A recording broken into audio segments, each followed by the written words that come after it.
कुछ समय से मेरे दिमाग में ये आइडिया कुलबुला रहा है। तो आज मैंने सोचा कि क्योंकि ये चैनल है ही इस बेसिस पे बना हुआ कि जहाँ पे नई थॉट या फिर सोचना बेसिकली कैसे है, या फिर try to understand the algorithm of reality, अगर इसको सिंपली डिफाइन किया जाए तो इस पे बेस्ड है। तो मैंने सोचा क्यों ना फ्लोट किया जाए ये आइडिया जो चल रहा है मेरे दिमाग में। पिछले कुछ दिनों से कंटिन्यूसली या तो पॉलिटिक्स से रिलेटेड या रेसिज्म वगैरह जो चल रहा है उससे रिलेटेड बात हो रही है ओवरऑल, जो कि अपने आप में बड़ी इंपॉर्टेंट चीज़ है। मैं पॉलिटिक्स को कोई ऐसी चीज़ नहीं देखता जो कीचड़ है और उसमें हम I am too good to indulge into that. नहीं भाई, वो फंडामेंटल डिक्टेट करता है हमारी सिचुएशन को। और अगर वो चीज़ गलत हो जाए, तो अगर आप लोगों के दिमाग में ये ख्याल है कि अच्छा हमने अब इतनी तरक्की कर ली है तो हम इससे पीछे तो जा ही नहीं सकते, इससे बुरे तो हालात हो ही नहीं सकते, तो इतिहास भरा पड़ा है ऐसी चीज़ों से कि जहाँ पे एक से बढ़ के एक आ, अच्छी सिचुएशन वाली एम्पायर्स डूब गई क्योंकि ख़राब लीडरशिप आई थी। मॉडर्न टाइम्स में आपके पास एग्जांपल्स है। अर्जेंटीना एक वक्त में यूनाइटेड स्टेट्स के इक्विवेलेंट होता था लाइफस्टाइल और हर चीज़ में। आज के टाइम पे ऑलमोस्ट शायद दुनिया में सबसे ज़्यादा बैंकरप्ट होने का रिकॉर्ड है अर्जेंटीना के नाम पे, क्योंकि बुरी लीडरशिप और बुरी पॉलिसीज़ अप्लाई करते चले गए। 200 साल से आज़ाद हैं ये कंट्रीज़ लैटिन अमेरिका की। अर्जेंटीना, मैक्सिको, हेटी का आपने नाम सुना होगा। दुनिया की सबसे रद्दी कंट्रीज़ में से एक है, और मुझे कोई कहने में दिक्कत नहीं है। जो कंट्री जैसी है उसको वैसा ही कहना पड़ेगा। कोई हेट नहीं है हेशियंस के अगेंस्ट, बट उनकी कंट्री है रद्दी क्योंकि वहाँ के हालात रद्दी हैं। और 150 साल से करीब आज़ाद है वो कंट्री। थोड़ा बहुत फ्रांस वगैरह ने धक्का किया, फिर यूएस ने धक्का किया उनके साथ, वो एक उनकी हिस्ट्री है। बट लीडरशिप आपको अच्छे सिचुएशन से घटिया सिचुएशन में ले जा सकती है, और घटिया सिचुएशन से अच्छे सिचुएशन में ले जा सकती है। सिंगापुर एक बैक वाटर फिशिंग विलेज था, दुनिया की सबसे बड़ी इकोनॉमीज़ में से एक है आज के टाइम पे। इंडिया से ज़्यादा शायद, if I am not wrong, India से ज़्यादा एक्सपोर्ट है सिंगापुर की, जो कि माइंड बॉगलिंग है। दुनिया की 5वीं सबसे बड़ी एक्सपोर्ट कंट्री नेदरलैंड्स है। कुछ करो 1 करोड़ भी पता नहीं उनकी पॉपुलेशन है कि नहीं है। सोच के देखो यार, 5वीं सबसे बड़ी एक्सपोर्ट कंट्री, इंडिया से बहुत आगे एक्सपोर्ट में Netherland. By the way I think शायद 500 बिलियन या ऑलमोस्ट ट्रिलियन के ट्यून में एक्सपोर्ट करते हैं।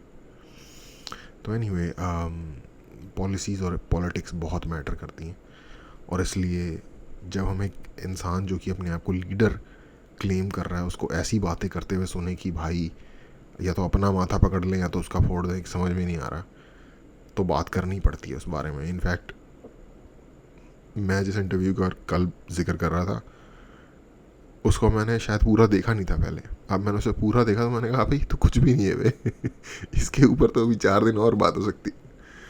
लेकिन क्या करें यार, बंदा इतनी ज़्यादा फ्रस्ट्रेशन एक ही चीज़ पे अगर निकाल रहा है तो लाइक मेरे लिए भी फिर करने का भी क्या फ़ायदा। मेरे लिए बोरिंग हो जाएगा यार अगर इतना ही मैं इतना ही शायद समझने वाले के लिए मैंने इनफ बोल दिया है कि Rahul Gandhi ji, I don't think, मुझे समझ में नहीं आता जो लोग भी ऐसा देखते हैं उन्हें उनमें एक लीडर देखते हैं। यार मेरे को बताओ यार, मेरे से बात करो आप कमेंट में प्लीज़ मुझे कन्विंस करो कि मैं भी बन जाऊँ फॉलोअर।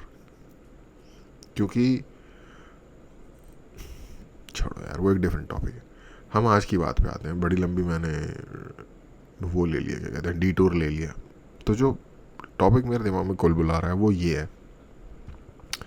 मेरा वैसे अनोखा यूट्यूब चैनल होगा जहाँ पे कुछ नहीं पता क्या बात हो सकती है कभी भी anyway, तो जो मेरा आइडिया वो है कि आइडिया है वो तो शायद टाइटल से आपको पता चल जाएगा। मुझे लगता है कि सिविलाइजेशन जो है ना वो पीक हो गई थी 2015-16 के आसपास। 19 तक ऑलमोस्ट एक पीक पे ही चली, और 19 के बाद 19 के एंड में कोविड हो गया, और कोविड के बाद मुझे लगता है कोई ऐसा मानसिक आघात लगा है, लंग्स की बीमारी या ब्रीदिंग की प्रॉब्लम तो थी कोविड से, मुझे लगता है दिमाग में दिक्कत उससे भी ज़्यादा आ गई है लोगों के कोविड के बाद से। क्योंकि आपको हर शय नीचे जाती हुई दिखेगी सोसाइटी की। कोई भी म्यूज़िक उठा लो, म्यूज़िक में देखो, अपने से अगली जनरेशन के म्यूज़िक के ऊपर तो हर कोई झंड करता ही था पुराने ज़माने में भी। आप भी कभी अपने नाना या दादा या जो भी हैं उनके साथ बैठेंगे और उनको अभी अपने टाइम के गाने सुनाएंगे तो वो कहेंगे अबे क्या है ये, भैंस की तरह गा रहा है, मेरी भैंस इससे अच्छा गाती है। ठीक है, ऐसी ऐसी बातें आपको सुनने को मिलेंगी। लेकिन आज के टाइम का म्यूज़िक इतना फुद्दू है कि आज के ही बंदे उस पर झंड मार रहे हैं। जैसे कि मम्बल रैप, पता नहीं क्या होता भाई, मेरे को तो होता है कुछ जो भी है। तो उसके ऊपर एक कोई पूरब जहाँ है, कॉमेडियन, एक्टर, यूट्यूबर बेसिकली, तो उनका मैं देख रहा था, उन्होंने कोई आर्टिस्ट है मम्बल रैप का, उसके ऊपर उन्होंने मिमिक्री बनाई थी। और मैंने एक्चुअली जो वीडियो देखी उसमें ना दोनों को साइड बाय साइड दिखाया हुआ था, और मेरे को लगा यार कि मिमिक्री वाला ओरिजिनल से अच्छा कर रहा है यार, मतलब वो ओरिजिनल है, ये आर्ट है। और इसी तरीके से भाई हम, जब मैं छोटा था, जब मैं स्कूल में था, तो राखी सावंत जिस टाइप के कैरेक्टर जो होते थे ना, उनको एक ऐसे दिखाया जाता था सोशल पराया, या फिर कोर्ट जेस्टर भी एक बड़ी उपाधि हो गई उनके लिए। उनको ऐसे देखा जाता था ये क्या है यार, ये शायद लोग अपने आप को बेहतर फील करने के लिए देखते होंगे कि ये ढिंचे पूजे टाइप के जो, आई थिंक वो लड़की स्कूल की गोइंग एज की थी जब वो अजीब अजीब से गाने बनाने लग गई और फेमस हो गई। आई डोंट नो, देखने से तो स्कूल गोइंग एज की लग रही थी, शायद बड़ी हो एज में। उन लोगों को देख के ना शायद लोग ऐसा फील करते थे कि यार ये भी तो है दुनिया में, तो फिर हम भी इतने बुरे नहीं हैं। लोगों का सेल्फ कॉन्फिडेंस बूस्ट हो जाता होगा उन लोगों को देख के, ऐसा मुझे लगता है। अबे आज के टाइम में तो वो नॉर्मल हो गया यार हर अगला बंदा वैसे निकल के आ रहा है। तो तो तो तो सोसाइटी, सिविलाइजेशन, कुछ दिनों पहले मैं बात कर रहा था जो इंडिया में इंडिया के बाहर जो इंडियंस के अगेंस्ट रेसिज्म हो रहा है स्पेशली वेस्ट में, उसके बारे में। और उसका ये कि मुझे लगता है कि रेसिज्म ख़त्म हो गया था 15, 16, 17 के आसपास। रेसिज्म अपने लोएस्ट पॉइंट पे अपनी ज़िंदगी में चला गया था। उसके बाद क्या हुआ कि इन कंट्रीज़ में ऐसे हालात कर दिए रेफ्यूजीज़ ने, स्पेशली जो इलीगल माइग्रेंट्स हैं कंट्रीज़ के, उन्होंने, जिसमें कि बाय द वे इंडियंस भी एक बहुत बड़ी मात्रा में है। अगर आपको लगता है कि इंडियंस नहीं जाते, सिर्फ अफ़गानी और सीरियन और अफ्रीकन ही जा रहे हैं इन कंट्रीज़ में इलीगली, और सब सहारन अफ्रीका और लैटिन अमेरिका के लोग ही सिर्फ जाते हैं, तो आपको बहुत बड़ी गलतफहमी है। इंडिया बहुत ज़्यादा दूर होने के बावजूद भी उन कंट्रीज़ से, इंडिया से लोग 50-50 लाख रुपए खर्च करके इलीगल बॉर्डर क्रॉस करने के चक्करों में होते हैं, करते हैं, बहुत बड़ी संख्या में। ये अपने आप में एक फिनोमेना है, चमत्कार है भाई। कोई व्यक्ति 50 लाख रुपए खर्च करके किसी ऐसे देश में इलीगल जाने के लिए मर रहा है जहाँ पे वहाँ के लोगों को जॉब नहीं मिल रही। पता नहीं भाई, लोगों ने पैसा तो कमा लिया है, कहीं ना कहीं से जुगाड़ लिया, लेकिन भेजा भी थोड़ा होता तो अच्छा होता। बट चलो कोई बात नहीं, तो ये है सिचुएशन। तो वो बेसिकली उन कंट्रीज़ में लोग हो गए हैं रेसिस्ट भाई अब, क्योंकि उनकी कंट्रीज़ का बंटाधार कर रहे हैं बाहर के लोग आके दबा के अच्छी तरीके से, हर मामले में, क्राइम के मामले में, इंफ्रास्ट्रक्चर के मामले में, जॉब्स की अवेलेबिलिटी के मामले में। बस हालत ख़राब है उनकी भी, तो वो भी तंग आ रखे हैं सेफ्टी के मामले में, ओवरऑल तो वो भी तंग है। और उनके यहाँ अब हो रहा है कि भाई ये भगाओ इनको, और जब वो भगाने की सोच रहे हैं तो उनको हर वो बंदा जो इमिग्रेंट लग रहा है वो उनको आंखों में उनके चुभ रहा है।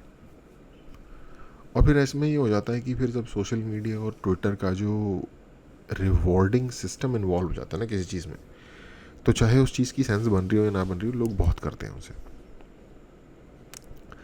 चक्कर ये है कि अगर आप एंटी इंडियन या रेसिस्ट अगेंस्ट इंडियन या हेटफुल अगेंस्ट इंडियन कंटेंट डालोगे ना, तो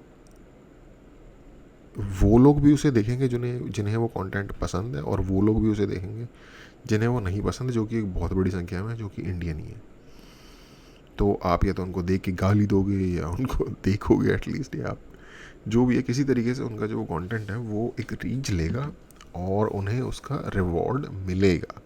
जो वो जनरली जो दूसरी बातें करते हैं जो कि शायद सेंसिबल भी हों, तब वो उस पर उतना उन्हें अट्रैक्शन या अटेंशन या जो भी सही सब शब्द है इसके लिए, वो नहीं मिलता। तो एक ये डिस्टॉर्टिंग फिनोमेनन भी है जो कि ट्रूथ को डिस्टॉर्ट कर देता है। इंडियन जनरली अब तक अभी जो रिसेंट खेप जानी शुरू हुई है, जिसमें कि स्पेशली कनाडा में अगर आप इंडियंस के का रिसेंट रिकॉर्ड देखोगे तो फूड बैंक से चोरी कैसे करनी है। फूड बैंक वो वहाँ होता है जहाँ ज़रूरतमंदों को फ्री में खाना दे दिया जाता है, कनाडा वगैरह जैसे देशों में। तो वहाँ से मुफ्त खाना कैसे करना है इसकी वीडियोस डाल रहे हैं भाई, स्टूडेंट जा रहे हैं। दिमाग इंडिया छोड़ गए थे भाई अपना जब ये वीडियो बना रहे थे या फिर जब जा रहे थे यहाँ से कनाडा। यार वो किस हाई लेवल का चूतिया होगा जो कनाडा जाके पब्लिक ब्रॉडकास्टिंग सिस्टम के ऊपर, एक पब्लिक प्लेटफॉर्म के ऊपर ये वीडियो बना के डाल रहा है कि भाई फूड बैंक से खाना चोरी करो। कितने लेवल पे चूतिया है ये आदमी, ये सोचो। पहले तो ये एक नंबर का, क्या बोलूँ इसे, लसन है जो गरीब लोगों का खाना जो किसी और के लिए है वो 2 नंबर में चोरी कर रहा है। ठीक है भाई, तुम्हें पता नहीं है, तुम फुद्दू लैंड से आए हो, फुद्दू जगह से आए हो तुम, और तुम्हें नहीं पता इस बारे में, ओके मान लिया। तो उसको फिर अब बता भी रहे हो दूसरों को कि भाई अच्छा हेल्प कर देता हूँ, हेल्प हो जाएगी दूसरे की। जैसे कि अबे तुम दुनिया के दूसरे कोने में चले गए, तुम्हें 2 कौड़ी का इतना भेजा नहीं आया कि किसी और के लिए जो चीज़ है जो तुम्हारे लिए जायज़ नहीं है या तो उसे चोरी नहीं करते, और जब उसे चोरी कर भी ली तुमने, तुम इतने ही गिरे हुए हो तो पब्लिक प्लेटफॉर्म पे नहीं डालते उसे। इसको तो भाई मुझे लगता है सरकार को भाई कह देना चाहिए, पासपोर्ट हम तुम्हारा रिवोक कर रहे हैं, हम नहीं जानते कौन है तुम। कनाडा बोलो इसे स्पेस में छोड़ दो भाई, हम नहीं क्लेम कर रहे इसे, स्पेस ही तुम्हारे लिए सही जगह है।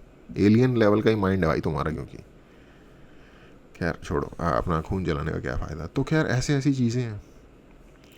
सुनने में तो ये भी है कि कि हमारे लोग बीच पे जाके हल्के भी हो रहे हैं।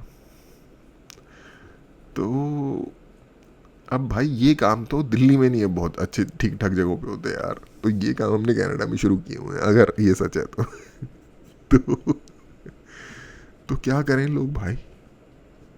अब बहुत सारे लोग पता है क्या करते, मैंने देखा कुछ इंडियंस क्या करते हैं, उनके लोग जो ऐसा कर रहे होते हैं ना, जो गलियों में वट जो भी कर रहे होते हैं, उनकी पोस्ट पिक करनी शुरू कर देते, पोस्ट करनी शुरू कर देते हैं, उनकी पिक्स पोस्ट करनी शुरू कर देते हैं या वीडियोस, ये दिखाने के लिए कि देखो भाई तुम्हारे बंदे, ये देखो इंडियन कर रहा है, मतलब एज ए सरकाजम।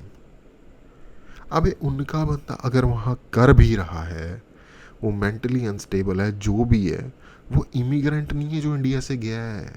अपने बंदे का उन्होंने ठेका लिया है, तुम्हारा उन्होंने ठेका नहीं लिया हुआ। ये सिंपल फ़र्क समझो। अगर कोई किसी भी और देश का व्यक्ति, नाइजीरियन या जो मर्जी कह लो, अब अफ्रीकन व्यक्ति आके इंडिया में ड्रग डील करने लग जाए, तो आप क्या बोलोगे? वो कहे कि भाई तुम्हारे लोग भी तो करते हैं ड्रग डील, तो मैं क्यों नहीं कर सकता? तो तुम ये नहीं कहोगे पैसा साले वो एटलीस्ट हमारे लोग तो हैं, उन्हें हम पकड़ के डाल देंगे जेल में, पर तू यहाँ के साले ये काम क्यों कर रहा है? तो तू निकल यहाँ से। तो आप निकालने की सोचोगे ना, तो भाई कभी जब कोई आपके दिमाग में ऐसा दिव्य आइडिया आए तो उसको दोनों साइड से सोच लेना। मुझे ओशो के बहुत सारे विचारों से डिसएग्रीमेंट है, लेकिन जब कोई बंदा फेक हवा में होता था ना, तो ओशो बड़ी अच्छी तरीके से उसकी हवा बाहर निकालता था इस मामले में। स्पेशली जो ये हमारी कंट्री में थोड़ा ना, ये जहाँ होना चाहिए सड़क पे कूड़ा नहीं फेंकना चाहिए, रोड के किनारे मूतना नहीं चाहिए, जहाँ मूतना है वहाँ ढंग से मूतना चाहिए, ये चीज़ें नहीं करेंगे, फुल हवा चौड़ पूरी दबा के करेंगे। और अगेन मुझे नहीं पता भाई ये वीडियो कहाँ जा रही है, क्योंकि मैं इधर से उधर उड़े जा रहा हूँ, मैं भी कोई सुथरा इंसान नहीं हूँ। तो उसके लिए अगर आपको लग रहा है कि अबे क्या बात करनी थी, क्या बोल रहा है, तो उसके लिए अपोलॉजीज़। तो बेसिकली ये है कि यार देखो रेसिज्म बढ़ गया है, ठीक है। अब ये एक ऐसा टॉपिक है ना यार कि मैं इस पर 3 दिन भी कुछ ना कुछ आइडिया बोल ही सकता हूँ। तो इसलिए मैं निकल गया, थोड़ा माफ़ करना, इधर उधर निकल जाता हूँ। तो रेसिज्म बढ़ गया भाई, जो कि ख़त्म हो गया था ऑलमोस्ट। ठीक है, किसकी हरकतों से? हमारी हरकतों से। और हमारे साथ साथ उन कंट्रीज़ का जो लेफ्ट विंग का जो पॉलिटिकल इकोसिस्टम है, मोदी जी का दिया हुआ वर्ड यूज़ कर रहे हैं, उसकी वजह से हमसे भी ज़्यादा।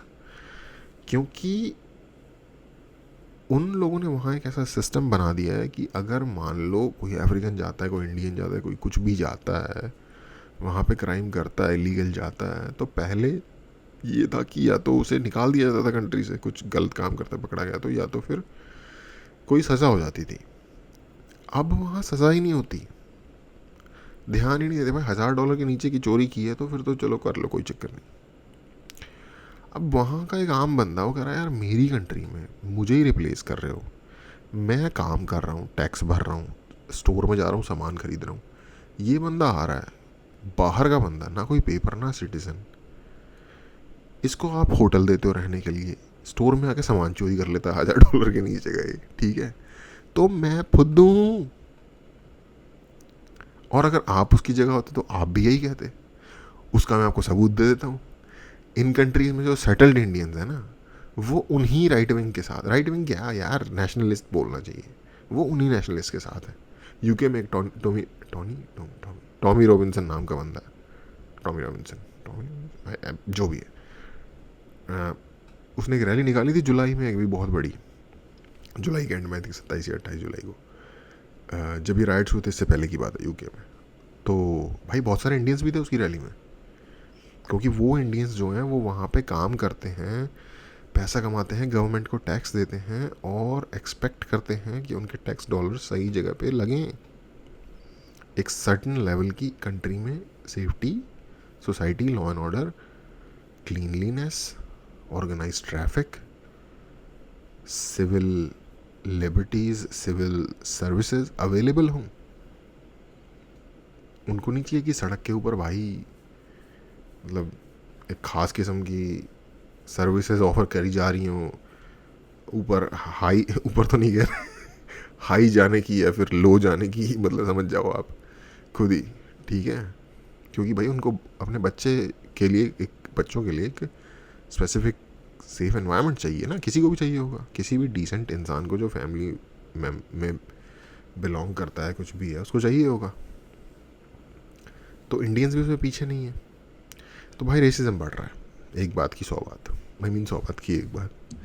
ठीक है, तो हम म्यूज़िक की बात की, हमने रेसिज्म की बात की, जो कि रेसिज्म एक बड़ी इंपॉर्टेंट चीज़ थी। कास्टिज्म ना काफ़ी शांत हो गया था इंडिया में, एटलीस्ट बड़े शहरों में।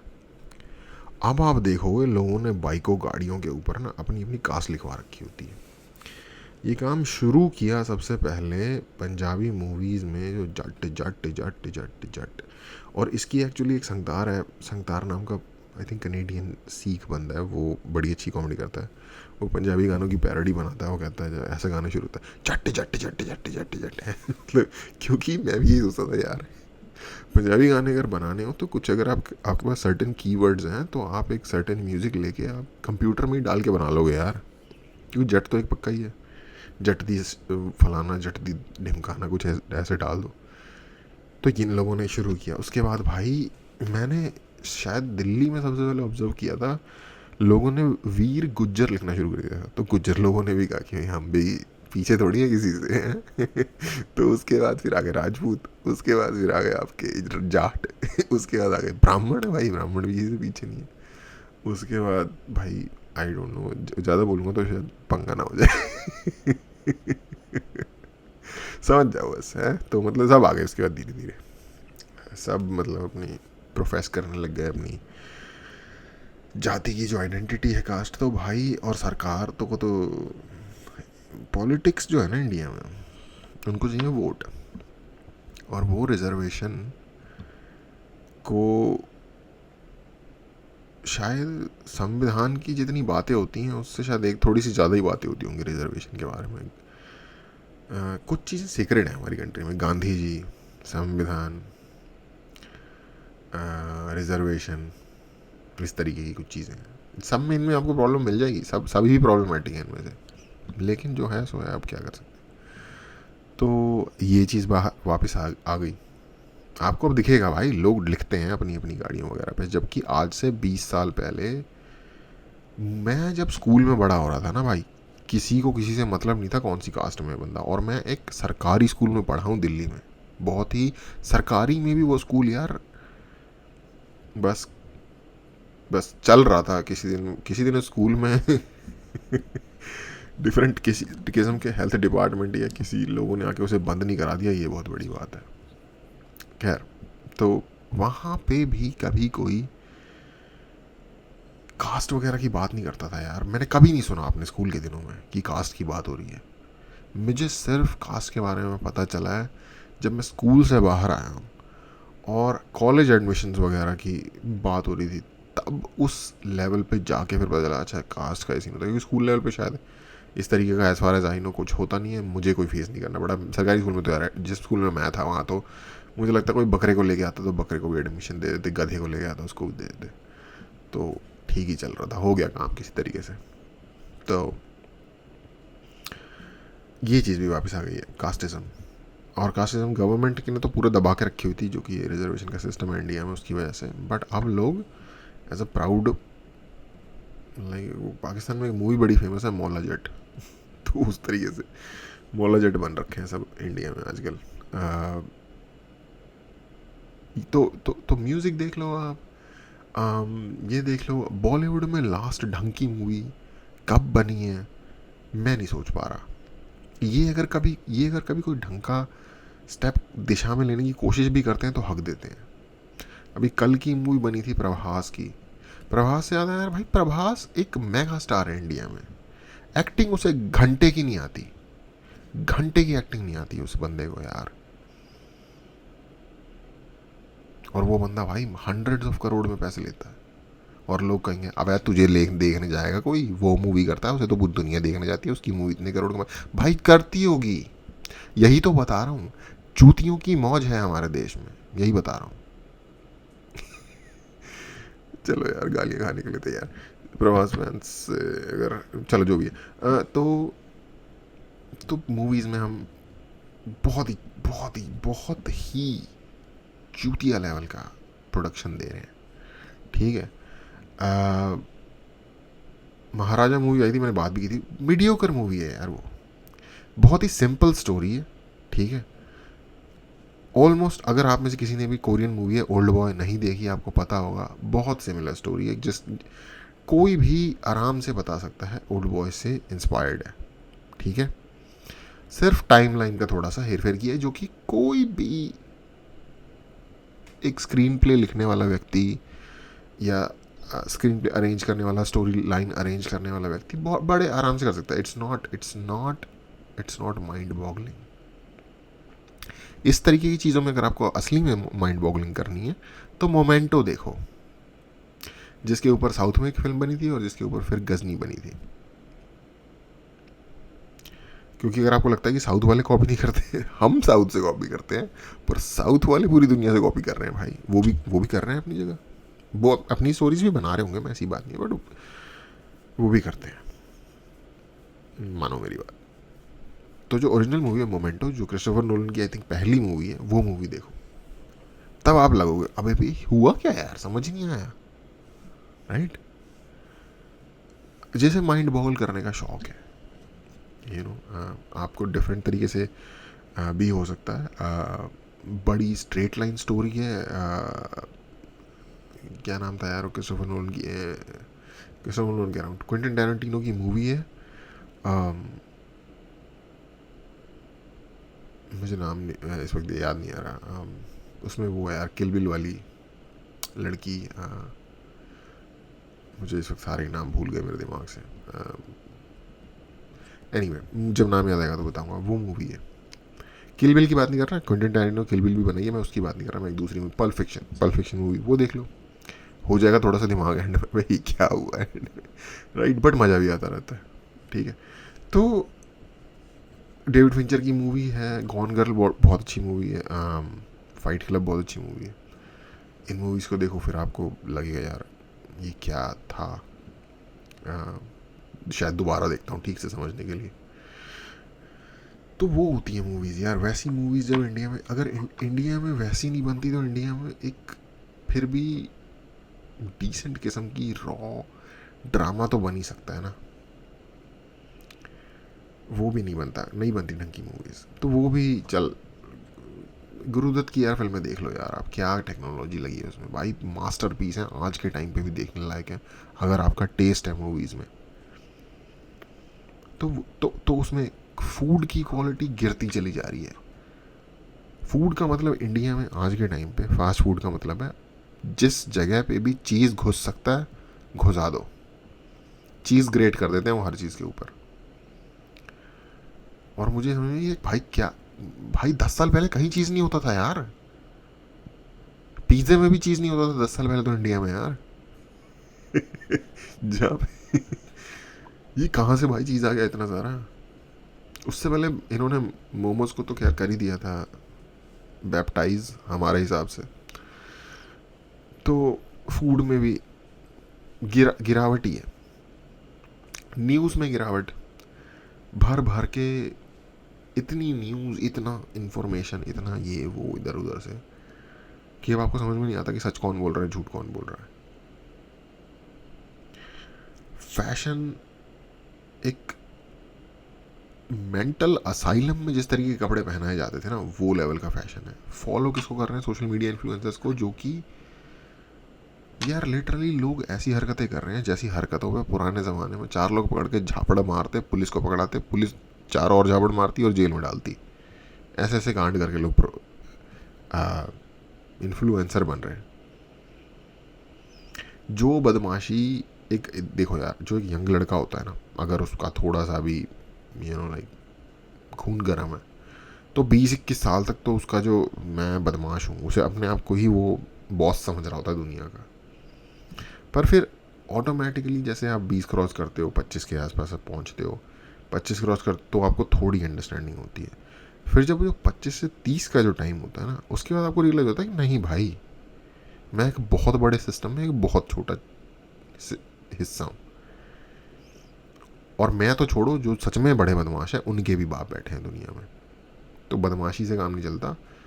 अगर आप सच में किसी चीज़ में आगे जाना चाहते हो तो शायद लव है वो, उसमें अगर आप आगे जा सको, लव एज इन इंसान के प्रति इंसान का, वो लड़कीबाजी वाला लव नहीं मैं कह रहा, उसमें भी वैसे कोई बुराई नहीं है, बट मैं यहाँ इंसान के प्रति एक एक आम इंसान का दूसरे इंसान के प्रति जस्ट इंसान होने के बेस पे जो एम्पैथी है, अगर आप वो ग्रो कर सको तो एक बहुत बड़ी बात होगी, बहुत बड़ा कंट्रीब्यूशन दे पाओगे आप दुनिया में। ये चीज़ समझ आनी शुरू हो जाती है 30 के आसपास, जिसके भेजे में थोड़ा सा भी बैलेंस होता है।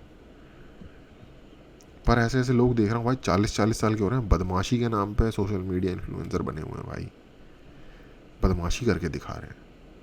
एक मैं कोई वीडियो देख रहा था, छोड़ो ज़्यादा उसको तूल देना गलत ही होगा, लेकिन वो बंदा यार ऑलमोस्ट 40 का होगा मेरे ख्याल से, और वो एक लड़की को इम्प्रेस करने के लिए रैश ड्राइविंग कर रहा है जो साथ में बैठी हुई है। चूतिया लग रहा है भाई तू। वो भी यही सोच रही है। तो ये हाल है हमारे। एक ज़माने में विवेकानंद होते थे इस देश में। अगर डिक्लाइन सोचना है तो सोच के देखो कि कहाँ गया, कहाँ किस लेवल का डिक्लाइन आया हुआ है। तो आई डोंट नो यार, ये मैंने कुछ 4-5 है। राहुल गांधी भाई प्राइम मिनिस्टर बनने की सोच रहा है भाई, बन गया होता। वो तो हमारे देश की किस्मत अच्छी है कि नहीं बना भाई, कहीं ना कहीं से घूम के आ ही जाता है यार वो मेरे दिमाग में। एक्स ट्विटर जो भी है वो, उस पर ऐसे ऐसे लोग बैठे होते हैं भाई कि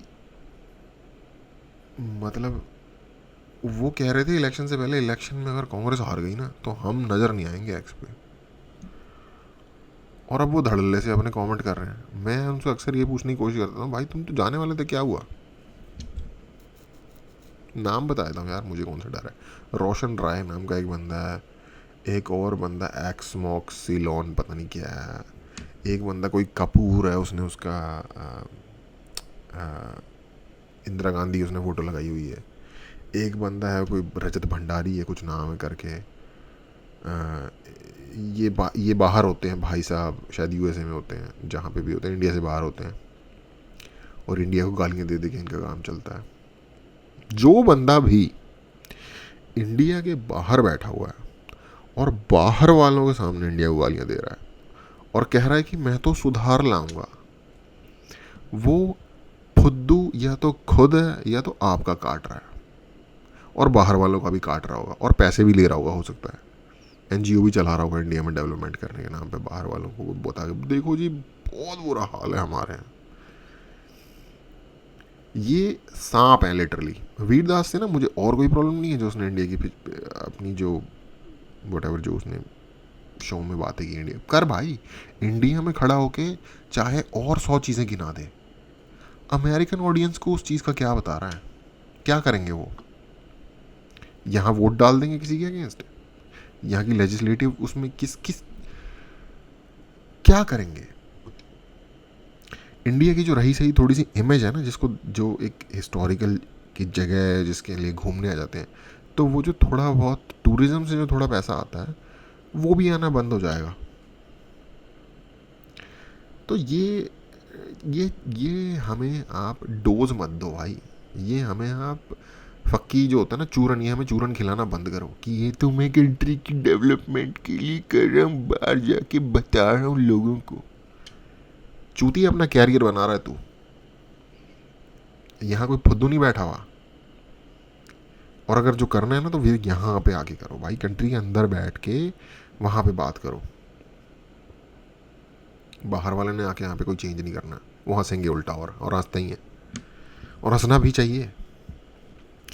एनीवे यार, मैं ना एक टॉपिक घुस रहा हूँ और फिर बहुत ज़्यादा तो ओवरऑल यार कॉमेडी में भी कोई वो वाली बात नहीं रही। अगर आप देखो जो लेवल था लुई सी के, बिल बर, इन लोगों का जो लेवल था, या उससे पहले जॉर्ज कार्लिन वगैरह का, एडी मर्फी वगैरह का, वो लेवल अब नहीं रहा भाई कॉमेडी में। इंडिया में तो खैर मुझे लगता है भाई वैसे ही कोई उस लेवल का कोई टैलेंट मेरे को तो पर्सनली यार नहीं लगता। समय रहा ना, मुझे पहले मैं उसको नहीं, मुझे लगता था कि यार ये वैसे ही बस हवा है, लेकिन मैंने कुछ उसका देखा, आई थिंक लेटेंट के कुछ एपिसोड मैंने थोड़ा थोड़ा कुछ क्लिप्स वगैरह देखे हैं जिसमें वो उसकी टाइमिंग बहुत अच्छी है और वो लाइक स्पॉन्टेनिटी बहुत बड़ी है। तो शायद अगर जैसे वो ग्रो होगा, क्योंकि वो यंग है अभी, when he grows into a man like 40-45, तब देखना होगा कि शायद वो उस लेवल का स्टफ ब्रिंग अबाउट ला सके, अभिषेक उपमन्यु एक थोड़ा सा कह सकते हो कि स्टोरी टेलिंग वाले पॉइंट ऑफ व्यू से वो अच्छी कॉमेडी करता है, काइंड ऑफ लुई सी के वाला जो स्टाइल है। तो ये कुछ शायद बड़ी हल्की फ्लिकरिंग उम्मीद की किरणें हैं यार अदरवाइज में इसको फिनिश करते हैं, इसको सॉर्ट आउट करते हैं, सॉर्ट आउट क्या इसको पैकअप करते हैं कि मुझे लग रहा है कि सिविलाइजेशन ने पीक हासिल कर ली थी 2016-17 में, और अब ये डिक्लाइन पे जा रही है। और जैसा कि चीज़ों में है, अगर आप देखेंगे हर चीज़ हम एक ना एब एंड फ्लो में चलती है, तो अब मुझे लगता है वो जो फ्लो है वो नीचे जा रहा है, और होगा ये कि चीज़ें ख़राब होंगी, और फिर जब वो इतनी ख़राब हो जाएंगी कि फिर लोग तंग आएंगे, और फिर लोग शायद उस दुख और उस ट्रॉमा और उस बदसूरत शक्ल देख के समाज की उसकी बात करेंगे, और फिर वहाँ से जैसे कहते नहीं, Phoenix rise from the ashes, वहाँ से एक नए सृजन की शुरुआत होगी। जैसा कि कहते हैं ना कि नए के पैदा होने के लिए पुराने को मरना ज़रूरी होता है, तो ये मरने का प्रोसेस मुझे लग रहा है स्टार्ट हो गया है। आई डोंट नो, मैं इसे पॉजिटिव उस पर ही एंड करना चाहता हूँ कि फिर कि ये नहीं है कि ये एंड है, होपफुली ये एंड नहीं है, एक बुरे फेज़ की स्टार्टिंग हो सकती है, बुरा फेज़ चलेगा और फिर बेटर हो, वहाँ से चीज़ें, ऐसी उम्मीद करते हैं।